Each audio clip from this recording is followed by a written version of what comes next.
You're listening to the Art Marketing Podcast, and today's episode is a tripod of sorts, really. Yep, got 3 legs. If you don't like photography, fine by me.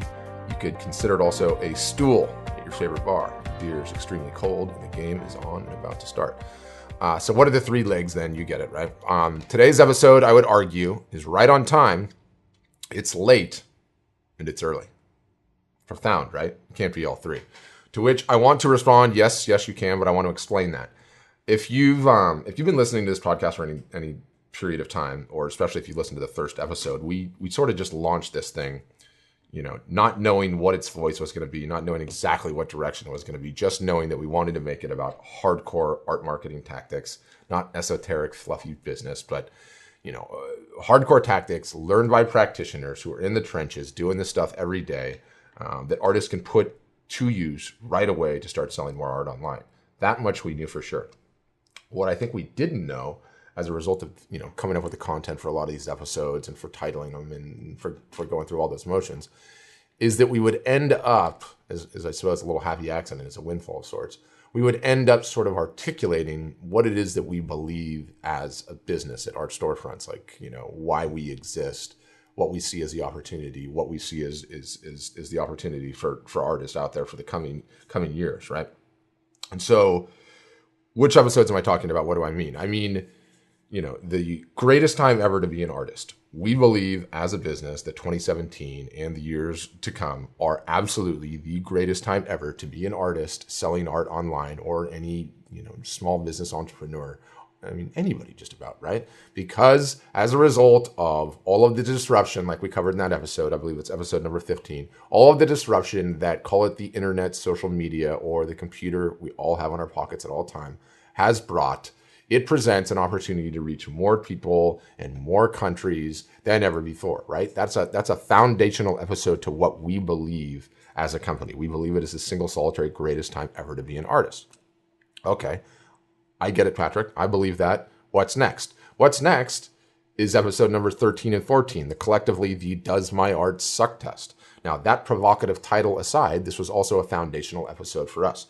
Why? If you're an artist that wants to run their own art gallery online and believes that it's the greatest time ever to be an artist, the next important step that you need to do is you need to validate that the particular art, the particular niche, the particular style, medium that you've chosen is something that the market wants, is something that you're going to be able to sell. So you work on attempting to sell it offline, right? In those episodes are a bunch of the steps, strategies, and tactics you can use to figure out if what you got is something that the market wants, if you're ready to start selling it online and make that investment and get going on that phase. Okay, great. So let's say you've been through those 2 phases and you're ready to go. It's like, what do you do at that point, right? What comes next? And so that's what brings us to today's episode. Today's episode is entitled, Art Marketing Playbook, or the Art Marketing Playbook. I got to see what we're going to title it. But this is another foundational piece of what we believe is part of our thesis. And so if you're going to start selling your art online, if you know that the market wants your art and you're going to be able to sell it, you're then into the active marketing phase, right? And in this active marketing phase, you're going to work daily, weekly, monthly, yearly at incrementally building your followers, building your email list, building your website traffic, and building that business, right? Building that business. And it's the long game. It takes patience, perseverance, endurance. But bit by bit, day by day, you get better. Like that's a huge part of our thesis. All of that marketing you're going to do, in our opinion, is going to fall into 1 of 2 buckets. We believe bucket number 1 is holidays are going to come along. Call that Black Friday or Cyber Monday or Christmas or Valentine's Day or Mother's Day or made-up holidays, and more on that in a moment. You're gonna have those holidays where you discount your art and you go for a sale. The rest of the year, bucket number 2, is going to be the romance marketing you do throughout the year. The non-salesy stuff that you put out there to provide value, that creates inspiration, that's for entertainment purposes, for enjoyment, for beauty. All of these things that are designed, what we call romance marketing collectively, that are designed to increase people on your email list, to increase your followers, but more importantly than that, to develop and build an audience that knows, likes, and trusts you, right? That's inspired by you, that loves your art, that wants to get to know you more, that really appreciates what you do, that loves what you're putting out in the world. All of those fantastic things, right? And the big picture idea is if you do that throughout the year, you've built up in the bank, so to speak, the know, like, and trust, the admiration, the respect, the love, if you will, of your audience. And so that gives you the audacity, that gives you the opportunity to go back to bucket one and have a big sale and ask for the sale, right? So that's the big picture thesis of what we do at Art Storefronts and what we believe and what we instruct everyone that comes on our platform to be doing. You romance market throughout the year. You pick the holidays that work for you. You do the sales, but that's it. That thesis doesn't really change all that much. You're going to just be doing that day in and day out throughout the entire year. And the tactics here and there are going to change, but more or less, that's the big picture thesis. Now, when I was getting ready to record this episode, I read a couple of things that were just too good and I thought dovetailed too well. So I want to present them. And I found this out by, I borrowed this technique from Gary Vaynerchuk, and his jam was that he goes and pulls up his phone. I've got an iPhone, and goes into the App Store and looks at the top 100 downloaded apps, or I think it's 200 on the list, top 200 downloaded apps every single solitary day. And I've made this my daily practice too, because I think it's so smart. And I go in there and I look every single solitary day. And a couple of days ago, and the why is you want to see where attention is about to move to, right? Like we're constantly as marketers searching for attention. Where is the attention? What are the new apps? Can I get there before everyone else? Can I learn how to storytell on that platform? And then can I come teach you guys how to do it right on the podcast or blog about it, right? But saw an app pop on there called Alibaba Express, and I knew what it was, but I didn't understand how it was not on the list at all, and all of a sudden moved up to number 2. It was just like out of nowhere. I was like, okay, obviously this is going to take some delving into. So delving into it, I did it. For some quick context for those that don't know what Alibaba is, Alibaba started as a business a while back to basically a business to business, a B2B business that served as the intermediary between all the factories, primarily in China, but also surrounding Asia, and all the wholesale buyers. Let's just say you had a swimming pool business and you wanted to get 1,000 or 5,000 giant white inflatable swans to sell as swimming pool ornaments. You would need to find a factory in China to manufacture those for you. So you would go to Alibaba, and there would be all these manufacturers and say, look at my awesome white swan, put in a 1,000 piece order, and we'll send them to you for this dollar amount, right? So that's where it started. Since then, and also building on that greatest time ever to be an artist, since then, disruption, Alibaba has realized, wait a minute, we don't need to just sell wholesale and 1,000 pieces minimum order, 500 pieces minimum order, whatever, 10,000. We can also sell to direct to consumer, right? And so they came up with Alibaba Express, which is now a B2C business, a business to consumer business. And it's basically their version of Amazon, right? With, looks a little bit different, not quite as sophisticated. Highly recommend you check this out, by the way. Go into the App Store, the Google Play Store, download Alibaba Express and look at it. It wants to be Amazon. It wants to take over Amazon. In certain cases, it already has, but more on that in a second. So downloaded it, checked it out, and started going down the rabbit hole on it. And I read this article on TechCrunch, which I'll put in the show notes, which is artmarketingpodcast.com. And this is going to be episode 17, I believe. And it says Alibaba smashes its single day record. So we have Black Friday, we have Cyber Monday, we have Christmas. In Asia, they have what is called Singles Day. What does that mean? It happens on 11/11. Since then, by the way, they've stretched this thing out to cover multiple days, as marketers tend to do. But this is literally a 9-year-old made-up holiday invented by a guy, named Daniel Zhang, who's now the CEO of Alibaba. But at the time, I guess he invented it. He was working for another online retailer, mall or whatever.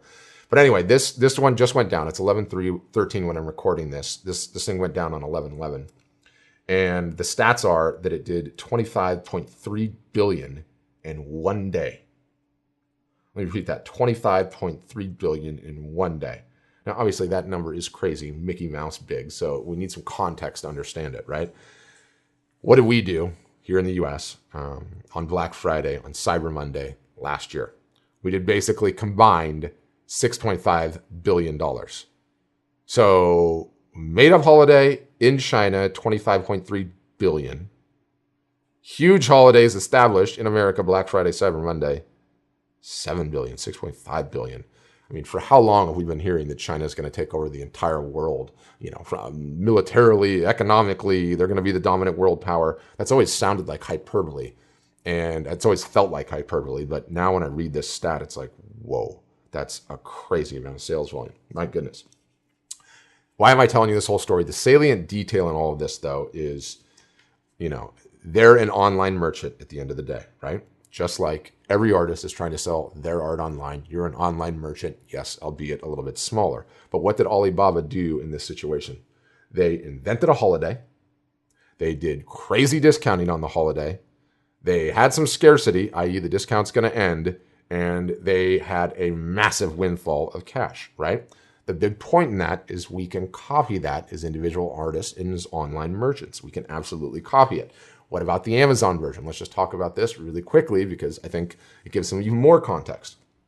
Amazon is an online Amazon's like 500 businesses, right? But Amazon at the end of the day is an online retailer. So what normally happens, where did the name Black Friday come from? The name Black Friday came from, historically speaking, all retailers would normally be, up until this point in the year when Black Friday comes, they would not be a profitable business, right? They would be operating at a deficit. And then Black Friday would come, and because of the sales volume, they would move from the red into the black, and they would be profitable for the rest of the year. Essentially, they make all of their money and all their profit in the fourth quarter, right? And so what was interesting is that Amazon published its third quarter data, and they're a retailer that's not supposed to traditionally crush the third quarter, and they absolutely crushed it. They beat their expectations. They blew them out of the water. Why is that? And if you delve into the report and you look at it, a huge, huge contributor among other 5 million businesses that it has was Prime Day. So what Bezos did is he looked to China and he's like, wait a minute, 9 years ago, they invented a holiday. Look at the sales volume. I'll take one of those too. He came up with Prime Day, another made up holiday out of the blue. And what did they do on Prime Day? Same thing. Discounted heavy, gave it scarcity, and it worked. It worked for Amazon. So the point is that, I'm sure they're probably the two biggest retailers in the world, Amazon and Alibaba Express, if not in the top 5. And the techniques and the tactics they used, we can all use as individual online merchants and put to our advantage. So today's episode, the Art Marketing Playbook, we're calling it a playbook, is a playbook that we advocate that you run and that you use to handle your holiday discounts. So I'm really excited about this episode. We're really proud of where we've got this Art Marketing Playbook to, and I fired up just to present it in general. Now, quick housekeeping before we get into it. This was originally, the whole presentation is just by its nature, it's a bit visual. Is it going to go over well as a podcast? I absolutely think it will. I hope it will. Is it potentially better as a video? There's an argument there because there is visual and there's some visual assets and resources that go along with it. So I'm going to link artmarketingpodcast.com. This is episode number, I think, again, 17. So if you want to watch the video, you prefer to do that visually to be able to download some of those resources and do all that, just come to the show notes. The video will be there. In fact, I'll link right to the presentation on Facebook Live so you can just watch it that way. So I'll link to that if you want to go and check it out that way. But let's just get into it and see how it goes, and you can let me know from there. Now, we started this thing at the top, right, with this notion of the tripod or the stool. And this notion that this episode is going to be right on time, early, and then also late, or whatever that combination is. And why do I say that? I say that because as I record this episode right now, 11:13, and I've got this handy, I'm going to put this in the show notes too, but I've got this handy dandy page made with countdown timers to when all the holidays are. And I think it serves as good motivation to get your butt in gear and get all your I's and T's dotted and crossed and get ready for these holidays. But just for context, there's 10 days till Thanksgiving. Right now, there's 11 days till Black Friday. There's 14 days till Cyber Monday, and there's 42 days till Christmas. At the time I record this, when you listen to it, might be different. The important point of that, though, why this podcast is both right on time, late, and early, is this playbook represents some fundamental steps we believe that you should take when you discount for the holidays. And the great thing about the holidays is there's always another one coming up, right? They're constantly coming up. So I want to dive right into this thing. And to do so, I've been giving an analogy, right? And I believe that holiday marketing can be thought of as a soccer field. Soccer was always my sport. It's my jam. I love it. And just like a soccer game, there's a finite amount of time, right? There's a clock up there, 45-minute halves. Once it's done, the game is over. In the soccer game, the goal is to score goals, right? And so the goal for you guys is to make sales. Picture a player on the field, right? That player on the field is your holiday art marketing strategy, tactics, everything matched into one. That's your player. That's what you're trying to do. You're trying to get him to score goals to make sales. So what do most artists out there do? They think that their holiday campaign is Lionel Messi. For context, he's the GOAT. He's the greatest soccer player of all time. It's disputable, but I believe that he is. And so what most people do is they just think that their art marketing campaign, their one email, their one Facebook update is Lionel Messi, and he's going to score all the goals for him. And the reason that is a flawed idea is that it doesn't take into account the opposing team, right? So stay on the soccer analogy. There's an opposing team on the field. What is that opposing team? It's the holidays and all the craziness that brings, going shopping, ugly sweater parties, Christmas parties, your spouse's Christmas parties, the holiday plays, it's schools, it's internet, it's YouTube, it's cat videos. It's everything. It is all the noise and distraction, which is amplified and magnified times 10 during the holidays, right? And so if you put Lionel Messi on the field and think you're going to score a bunch of goals, make a bunch of sales with just one activity, one email, one Facebook update, you're in trouble. You do that, you're going to lose. So what do you need to do is you need to put some other players on the field to help Lionel Messi. What those other players on the field are going to do is they're going to work together as a team, and they're going to help you score more goals, make more sales. What do I mean? What players am I talking about, right? I'm talking about coordinating your holiday marketing campaign. This is the playbook.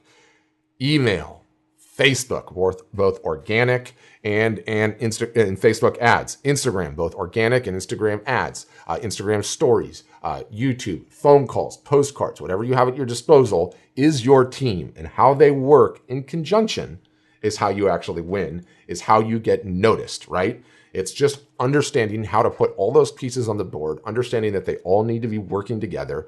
You know, they're all in the boat, rowing in the same direction. If you do that, it can be insanely effective. So I think what we established is the basics that you need to be able to run this.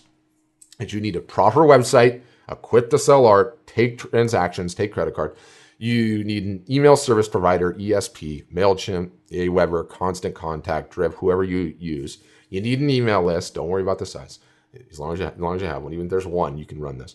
You need a Facebook page and an Instagram account. You need a Facebook ads account, and then you need your email list uploaded to Facebook. That's what we consider the basics to run this. So I think regardless of where you are, well, I love this playbook, regardless of where you are, how sophisticated you are in terms of your marketing acumen, how much of that stuff on the list that you got set up, you can still use this playbook, right? What I love about it is that, you know, all of it takes practice.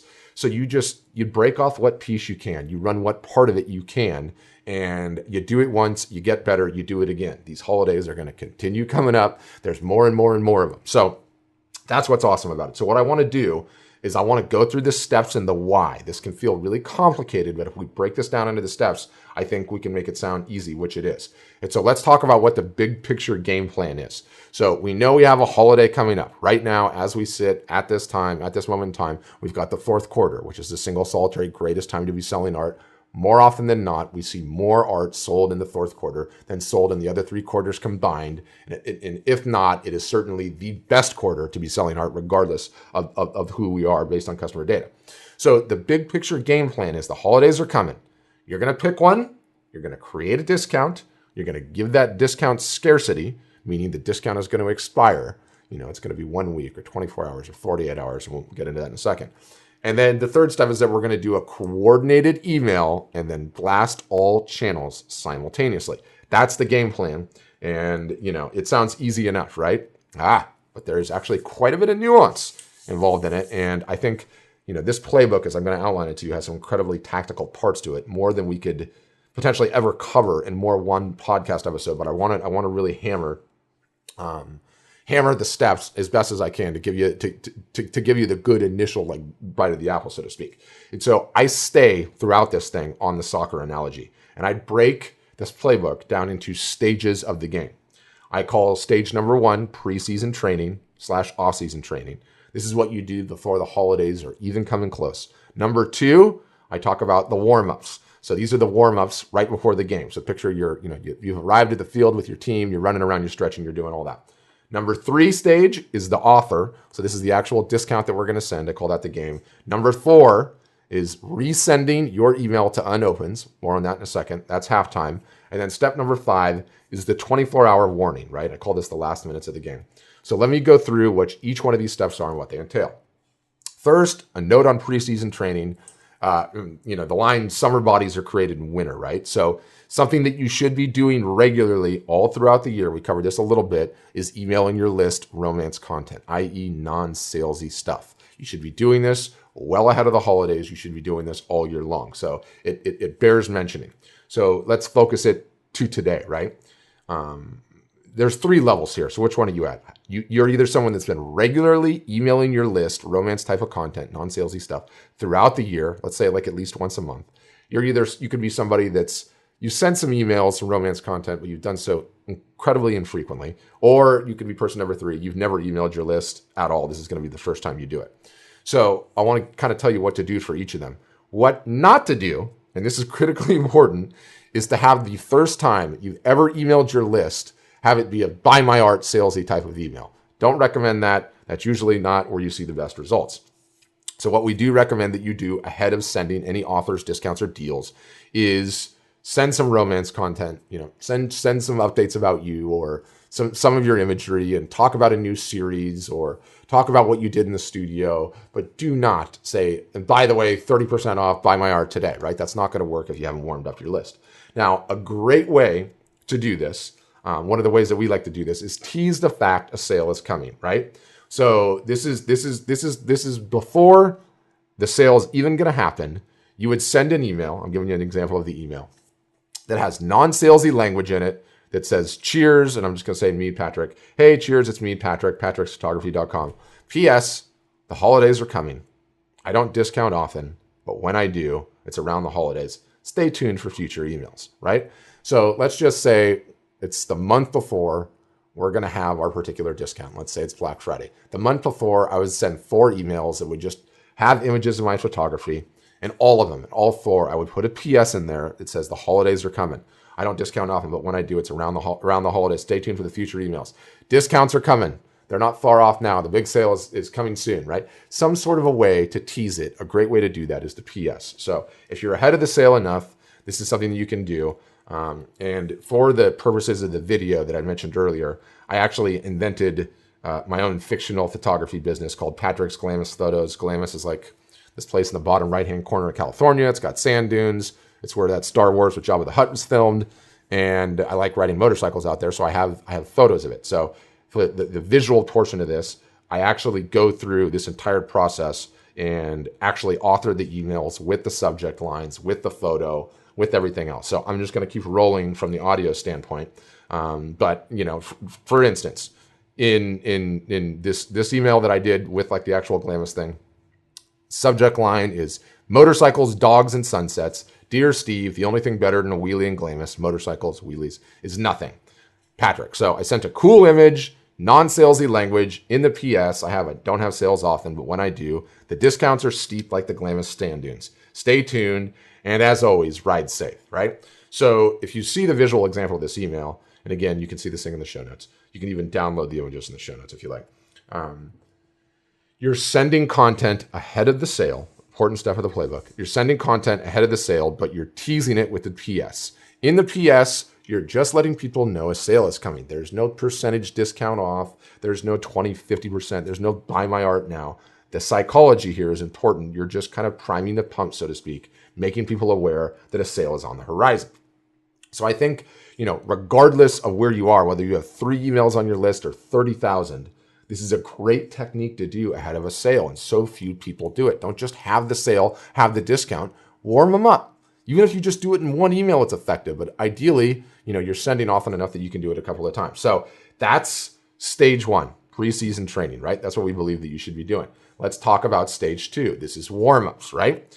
This is where you email your list and you let them know the deal is coming and you give them more details about it. So before, it was just a real light teaser, right? Like, hey, this thing's out there, it's coming. Now it starts to get serious. So in stage number 2, and again, I'm at my visual example here as we podcast, I'm done with wheelies for at least the next 48 hours. Why? I need to get the store ready for the craziest, steepest, nutsest sale I have all. I didn't say nutsest. I said ready for the steepest, craziest sale I have all year. Some store favorites are available, like Wheelie Time here. And in the email, I have a couple of my best sellers, right? Speak soon. So in that email, I'm letting people know the sale is coming really, really quickly, right? Like it's going to happen in the next week, and I'm teasing it. And so the important thing is that you have some personality in there. You let them know that it's coming. So that's the warm-up. That's stage number 2. So now we've got, anywhere from 5 to 10 to 2, but at the very minimum 2 emails, just letting people know that the sale's about to happen. All right, now we're at stage number 3. This is the offer. And, a quick pro tip here, it doesn't matter what your offer is. That's not the subject of this podcast. Maybe you're a free shipping person. Maybe you don't like discounting your originals. Maybe you have sculptures and you would never discount. Whatever you do, whatever you end up doing, 20% off, 30% off, you get your discount available. Boom. You let them know the sale is on. You can save 20% off. This is what I used in my example. And again, my visual example is start your engines. The sale is on. Hey, Steve, it's Monday from now till Friday. We've gone full tilt. Take 20% off store-wide. Use the coupon code Wheelie Time, right?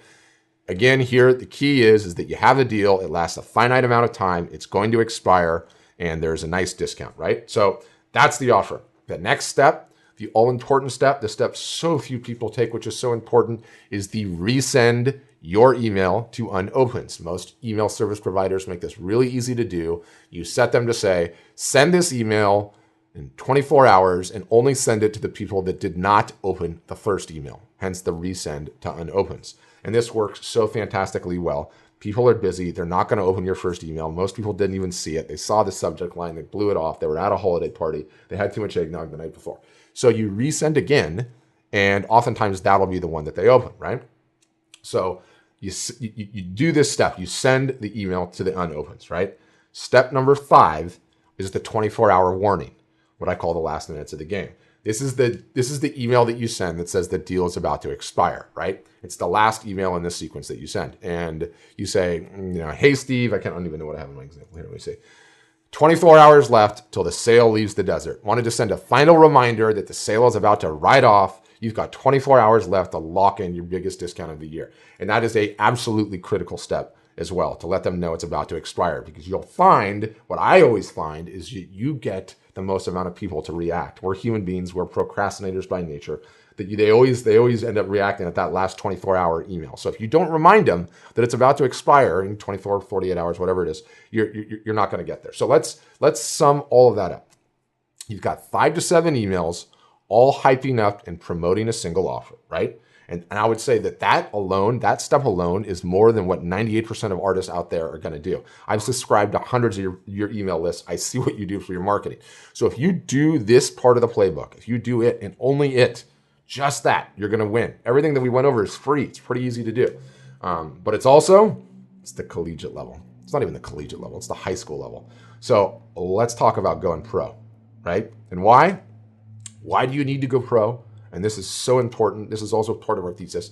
And in my presentation, I have the cover of a Stephen Pressfield book that I think I mentioned on this podcast before. I don't know if I have it or not. But the title of said opus is Nobody Wants to Read Your SH**T. I think you can figure out what that means. Nobody wants to read your yes. And this is just the truth. Nobody is going to read your email. Nobody's going to click your links. And nobody's going to buy your art. They're too damn busy. There's too much noise. The holidays are too crazy. If you want to have them read your email, to come to your website, to buy your art, you need to be remarkable. You need to make them read your emails. You need to make them read your emails. And to do that, you need to be remarkable, and you need to understand the power of coordination. So how do you do that? You coordinate all of the players on your team, back to our soccer analogy, to all be broadcasting the same message at the same time. So all of those stages of the game that I just went over, all of them are going to have the same language, same place, same time. And You get them all working together like that. If you consider them and you think about them all as players, all on the same team, all moving in formation, you do this and you're going to win. You are literally at war this holiday season. I am at war. We are all at war as marketers, and it's a war of attention. So marshal your forces, get them ready to go, and line up to attack. I mean, you're literally Braveheart and that line of barbarians. That's how you're going to attack to get the attention, because it's that hard to do. So again, what we're going to do now is we're going to talk about the stages of the game again, except now we're going to level up. And one of the things that I thought about doing this, that I presented when I originally did it, is for each of the stages of the game, there is a beginner, there's an intermediate, and there's advanced. This is just kind of how I've broken them up. So the idea in all of this is that, like, no matter where you're at, no matter what stage of the game, no matter your marketing acumen, you can run a part of this playbook. And if you just start doing the stuff that you can do, the next time you're going to take on another task, you're going to take on another task. And then the next thing you know, you're going to be at the advanced level rather than the beginner. So warm-ups, and we're jumping all the way ahead to stage 2 of the game because, you know, the holidays are right around the corner. Your preseason training's over. You've missed it. You know, if depending on when you're listening to this, you know, you can get back to it in Q1, get back to the preseason training. But now we're going to start with stage 2 of the games, which again, remember, is warm-ups. This is right before the game starts. So what does the beginner do? You're going to email your list. You're going to do an organic Facebook post, and you're going to do an organic Instagram post, all coordinated with the same message. When I say organic Facebook post and organic Instagram post, just a regular post, which is free, right? So you've got the email and this is another one of these areas where, like, you really need to have the visual aid. So you guys need to check out the show notes to get this. But you send an email with a certain subject line, a certain language, a certain image. You also author an organic Facebook post, similar subject line, similar language, similar image, right? You do the exact same thing for Instagram. If you do just that, all of which is free, all of which pretty much anybody can do, you're well on your way. What would the intermediate step be, right? So let's say we just talked about the Pee Wee soccer team. Now we're going up to the high school level. What you're going to do is all of those same things, except you're also going to add in an Instagram story, right? The Instagram stories are so powerful. So, you know, I've got these Instagram story in front of me again visually. It says, for the next 48 hours, I'm going to be in my trailer, because when you go to Glamis, you stay in the trailer, cooking up my biggest sale of the year. Get ready. Keep an eye on your email. So now you've got an email in their inbox.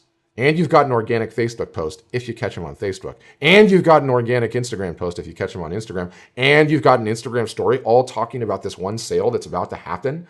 So that's a heck of a way to warm up your list and a heck of a way to get their attention, right?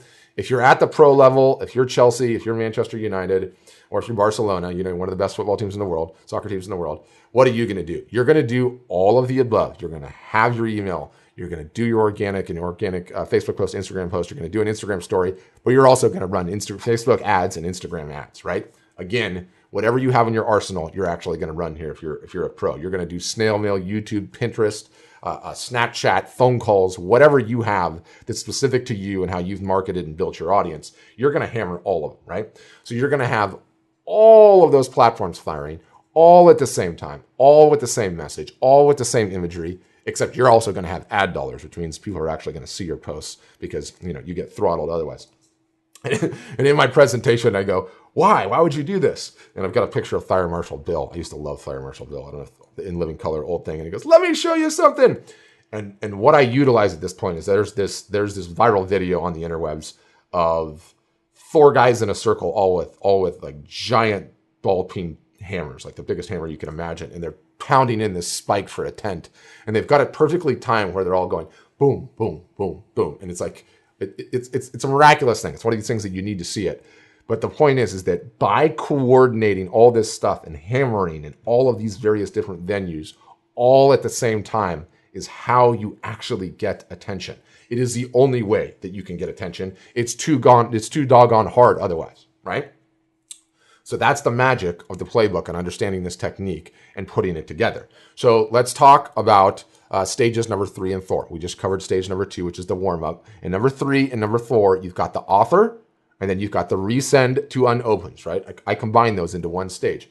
And again, the beginner, the intermediate, and the pro is pretty much all the same steps, a little bit more, right? At the very least, as a beginner, you're going to email your list. You're going to resend to unopens. You're going to have an organic Facebook post. You're going to have an organic Instagram post, all coordinated. Again, same images, same message. Again, show notes, images of all of this. And as I'm like presenting this podcast, I'm actually looking at the work that we did on this. And it's like, you've got the actual email with the subject line and the imagery, and then you have the exact Facebook ad, the exact Instagram ad, or organic post, which eventually become ads.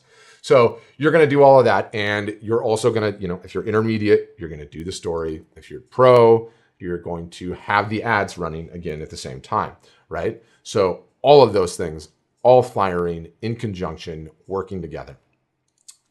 Last stage, right? The fifth stage, the 24-hour warning. Again, beginner, intermediate, advanced. The one nuance, which I would say is relatively new and yet is so incredibly powerful for this one, is the Instagram story portion. And you can do this for free, or you can do this as an ad, but you should do some combination thereof. And when your deal is about to expire, let's just say you're doing Black Friday and your deal expires Cyber Monday, right? The 24 hours or 48 hours, if you want, before the deal expires, you're going to start dropping tiles in Instagram. It says the deal expires in 24 hours, 23 hours, 22 hours, 21, 20, and so on and so forth. And you can author these tiles or create these tiles. Photoshop if you've got the chops. If not, you can use one of the online editors, which also works really well. But this is such an incredible opportunity to create scarcity and show the countdown. Look, if you don't want to do the 24 hours, you could do it every, in 20 hours, in 10 hours, in 5 hours, in 1 hour. But you get the time about how much is left in the sale. You use some of your art and you kind of count down however you can. Now, if you're really aggressive, Instagram will actually let you do one of these things an hour. And you can just have it go, but it just ends up, it's such a powerful usage of Instagram stories is kind of like a countdown clock, a countdown timer. And I saw it being used the last holidays by the people that were really good at it. And man, it plays on your soul. And especially, if you don't want to do the hour countdown with the Instagram stories, you could also do, like, let's say, you did a limited edition run of 10 prints, just as a for instance, you could say 10 are left, and then pick another moment in time, and 7 are left, pick another moment in time, 3 are left, 2 are left, 1 are left. And every time you're continuing to highlight the art, like, it's magic. It's magic. So Instagram stories is an incredible one. So I hope that translated and I hope that came through. I do encourage everybody that listens to this to check out the video because you're going to get all the visual aspects of it and you'll really start to see it. But this playbook is fundamental to everything that we teach at Art Storefronts, and it is insanely effective. This thing works 100% of the time that it's tried, and it all ties back to the big overarching concept of attention. And it is so difficult to get attention, especially now. The distractions are insane. And so back in the day, and when I say back in the day, I mean, you could even go back like 2 or 3 years ago, like you could get away with sending an email or two and maybe make some sales and do well. But now, because the landscape that we live in, because attention is such a commodity, you have to be hammering in every venue possible that you can, and all at once with a coordinated message. So if you understand that concept and you take, not just your one email or 2 emails that you would have sent 3 or 4 years ago, but move it up to like 10, 15, 20 different content touches when you think about all of those various different content touches in all of the various different venues. And quick aside, yes, we're hammering Facebook and Instagram. Most artists out there, that's what they have. That's what they're good at. But by all means, if you're kicking butt on Snapchat or Pinterest or YouTube or anywhere else where there is attention, hammer the message in there too. Absolutely do it.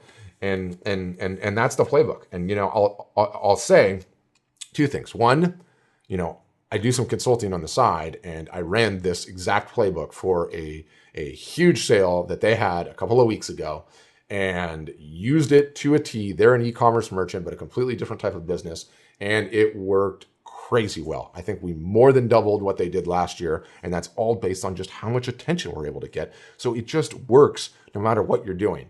And also to sum up, like, the holidays are going to come. There's always another holiday coming. You do what parts of this playbook you can do. You're not ready to start advertising. That's okay. Don't start advertising. Just get all the organic stuff in. Even if you just get to see how all the pieces work, even if you've got 2 people on your email list, whatever the case may be, this is the new way to market, the new way to capture attention. And the holidays are coming. Depending on when you're listening to this, it is a fantastic opportunity to get it going and give it a shot. So I think that'll probably be the longest episode. I hope that all worked. I hope that all clicked. If you're enjoying it, love if you would leave a rating on iTunes. I think we're up to even like 32, 33, so we're really rolling, really proud of those. The holidays are coming. Use the playbook, run it, hammer it. Good luck.